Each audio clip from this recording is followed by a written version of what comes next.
bring in New Jersey Republican Congressman Jeff Van Drew, who's on the Judiciary Committee. Congressman, thanks for being here.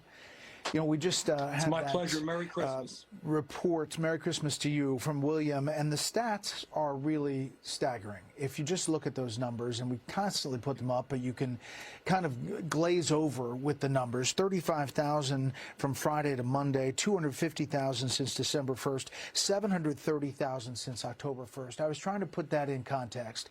That October 1st number is 7 University of Michigan stadiums filled to capacity, filled with people that have come in since October 1st. That's quite something. This is unbelievable. You couldn't make this up.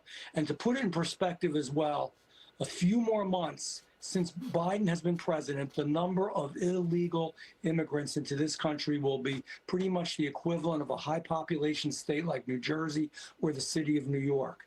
You can't make it up, but it's terrible. And it's not complicated. Here's the deal. You know, they're going to have meetings in Mexico. You know, it's great to have the meetings, but you have to have good public policy, and it's easy.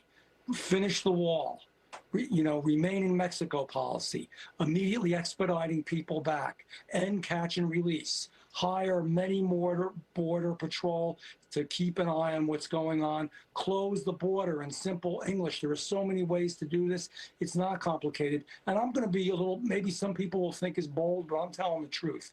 This administration purposely wants to change the social structure and the fabric of the United States of America. This doesn't happen by accident. You know, when Joe Biden became president, they were there at the border, they were getting ready, and they all had Joe Biden T-shirts on. When Donald Trump was president, this didn't happen, and our numbers were going down to record lows. It's not complicated. This isn't nuclear science. It's easy to do. Congressman, here's the New York City Mayor, Eric Adams, talking about this issue. The federal government must stop this because, you know, there's a lot of people on the sideline that talk about this issue. Trust me, they don't want to be in the seat right now.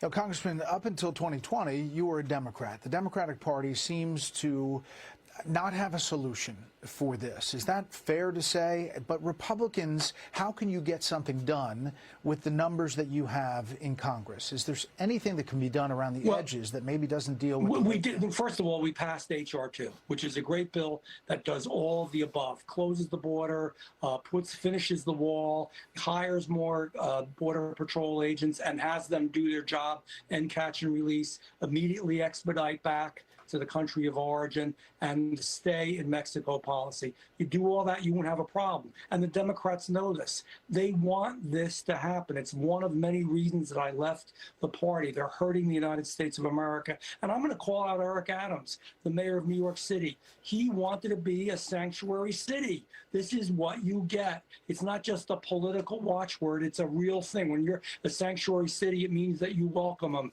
It means that you pay for them. It means that you give them housing, you give them transportation, that you will not cooperate with federal authorities that want to send them back. He got what he asked for. New York City, unfortunately, it's a city I love. It's a city I was born in, but they've got what they asked for. We have to change our ways. He shouldn't be shocked. Democrats are out acting shocked and surprised. It's their policies. It's the policies they enacted. It's their border they allowed to be open. They have to be called out. They have to close it up. The Senate needs to pass H.R. 2 that does all the above, and we'll go back to normal. It's that simple.